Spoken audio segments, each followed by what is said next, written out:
امریکہ اور ایران کا ایک دوسرے پر حملے روکنے پر اتفاق۔ امریکی اور ایرانی حکام کی آج دوحہ میں اہم ملاقات متوقع۔ امریکہ ایران کے وفود آج قطر کے دارالحکومت میں موجود ہوں گے۔ امریکی حکام نے دعویٰ کیا ہے کہ امریکہ اور ایران ابراہیم ہرمز کے تنازع کو حل کرنے کے لیے ملاقات کریں گے۔ امریکی اور ایرانی فوج کے درمیان تاحال ہاٹ لائن فعال نہیں۔ ابراہیم ہرمز سے تجارتی جہازوں کی آزادانہ عام رفت جاری رہے گی۔ وائٹ ہاؤس کے مطابق اسٹیو وٹکوف اور جیریڈ کشنر دوحہ میں ایران کے ساتھ مذاکرات کریں گے۔ ایرانی عہدیدار نے کہا ہے کہ حالیہ حملوں اور مفاہمتی یادداشت کی شرائط کی خلاف ورزی پر اتوار کو تکنیکی مذاکرات میں احتجاجاً حصہ نہیں لیا۔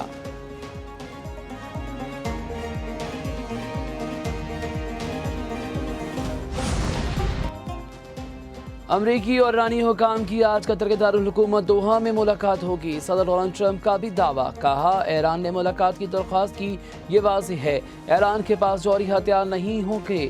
عالمی مارکیٹ میں خام تیل کی قیمتیں $69 تک گر گئیں۔ گیس کی قیمتیں تیزی سے نیچے جا رہی ہیں۔ ادھر ایران نے قطر میں امریکہ سے آئندہ دنوں کسی ملاقات کا شیڈول مسترد کر دیا۔ ترجمان وزارت خارجہ اسماعیل وقئی نے کہا کہ اس ہفتے امریکہ سے کوئی مذاکرات طے نہیں۔ ایرانی وفد دوحہ میں مفاہمتی یادداشت پر عمل درآمد پر توجہ دے گا۔ ایران اور قطر میں معمول کی مشاورت ہوگی۔ امریکی وفد کا دورہ ایران وفود کے دورے سے غیر متعلق ہے۔ دوحہ میں ایرانی اور امریکی وفود کی ملاقات کا کوئی پروگرام نہیں۔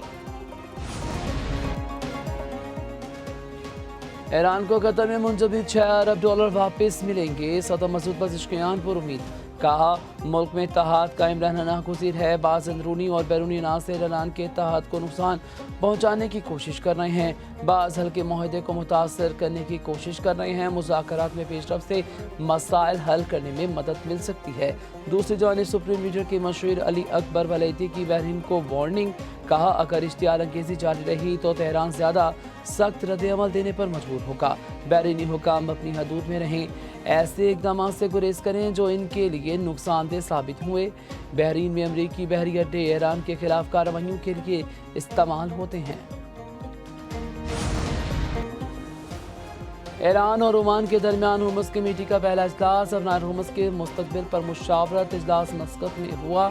ایرانی نائب وزیر خارجہ کاظم غریب آبادی اور وفد کی شرکت۔ کاظم غریب آبادی نے کہا کہ اجلاس دونوں ملکوں کے درمیان ہرمز کمیٹی کے تحت پہلی باضابطہ ملاقات تھی، جس کا مقصد ابراہیم ہرمز سے متعلق مختلف امور اور مستقبل کی حکمت عملی پر غور کرنا تھا۔ دوسری جانب امریکہ ایران حالیہ جھڑپ کے بعد ابراہیم ہرمز سے 48 جہاز بحفاظت گزر چکے، 28 تیل اور گیس کے ٹینکرز اور 7 بلک کیریئر شامل۔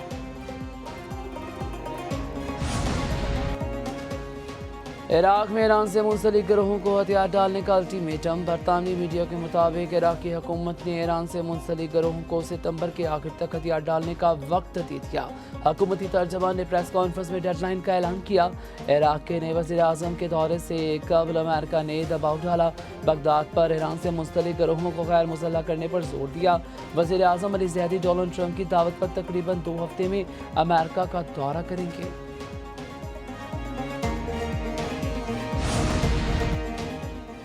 لندن کے صدر جوزف آن کی امریکی سینٹ کام سے ملاقات۔ بیروت میں سیکیورٹی تعاون اور فریم ورک معاہدے پر گفتگو۔ لبنان، امریکہ اور اسرائیل مذاکرات کے بعد پیش رفت کا جائزہ۔ صدر جوزف آن کا لبنان میں امن و استحکام کے لیے امریکی تعاون کا خیر مقدم۔ لبنانی فوج کی عملداری جنوبی سرحد تک بڑھانے کے عزم کا اعادہ۔ ریاستی اختیار مضبوط بنانے کے عزم کا اظہار کیا۔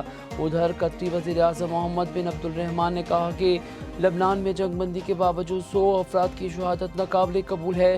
اسرائیلی حملے فوری روکنے چاہیے، جنگ بندی معاہدے کا احترام اور معاملات سفارتی ذرائع سے حل کیے جائیں۔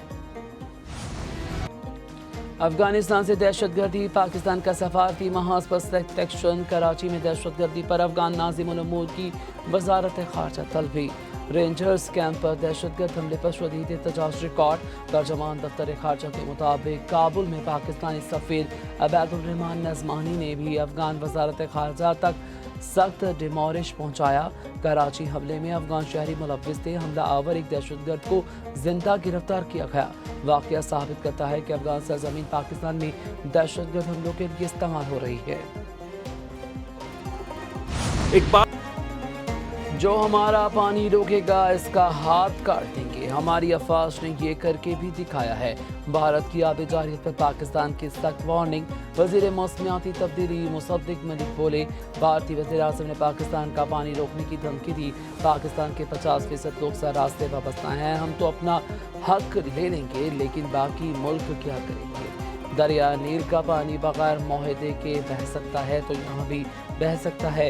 آج کانفرنس میں انصاف کی بات کی جائے گی، باطل کے سامنے جھکنے والے نہیں۔ وزیر اطلاعات عطا طارق نے یہ بھی کہا کہ سندھ معاہدہ یک طرفہ معطل نہیں کیا جا سکتا۔ وزیر اعظم اور فیلڈ مارشل نے ہمیشہ کہا پانی پکا کا مسئلہ ہے، مودی پاکستان میں آبی دہشت گردی کرنا چاہتا ہے۔ پاکستان میں سیمینار میں دنیا بھر سے آبی ماہرین شرکت کریں گے۔ سینتاس معاہدہ 1960 میں پاکستان اور بھارت کے درمیان عالمی بینک کی ثالثی میں طے پایا۔ بھارت ہمیشہ اور مارکہ حق کے بعد بالخصوص آبی جارحیت کا مرتکب ہوا۔ پاکستان سینتاس معاہدے پر کسی قسم کا سمجھوتا نہیں کرے گا۔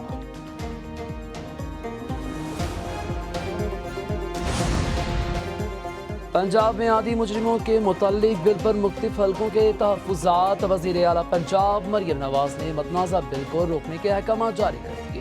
پنجاب ہیپی جوائر آف ایڈنٹ پری فیشن بل کی متنازع شقوں پر غور کی ہدایت۔ وزیر اعلیٰ کا فیصلہ اپوزیشن اور سوشل میڈیا پر احتجاج کے بعد سامنے آیا۔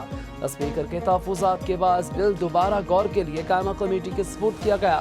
پنجاب اسمبلی میں اسپیکر نے اپوزیشن ارکان کو بل پر بات کرنے سے روک دیا۔ بل کی کاپی وزیر پارلیمانی امور اور اپنے سیکریٹریٹ کو جمع کرانے کی ہدایت کر دی۔ عدم حاضری پر سہیل افریدی کے ناقابل ضمانت وارنٹ گرفتاری جاری۔ وزیر اعلیٰ کے پی کے خلاف ریاستی اداروں پر گمراہ کن الزامات اور ساکھ متاثر کرنے کا کیس۔ سینئر سول جج کی درج مقدمے پر سماعت، عدالت کا سہیل افریدی کو گرفتار کر کے پیش کرنے کا حکم۔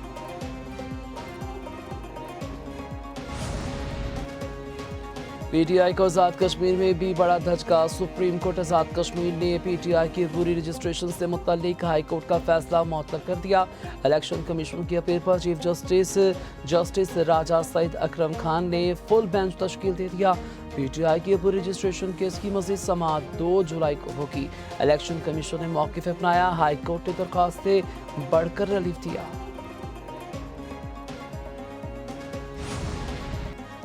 آزاد کشمیر انتخابات سے قبل پیپلز پارٹی کو بھی بڑا دھچکا۔ سابق وزیر اعظم سردار تنویر الیاس کا پیپلز پارٹی چھوڑنے کا امکان۔ پیپلز پارٹی کی طرف سے 3 حلقوں میں ٹکٹ نہ ملنے پر تنویر الیاس شدید ناراض۔ تنویر الیاس نے سیاسی مستقبل سے متعلق ساتھیوں سے مشاورت شروع کر دی۔ سردار تنویر الیاس کا دوبارہ استحکام پاکستان پارٹی میں شمولیت کا ہے امکان۔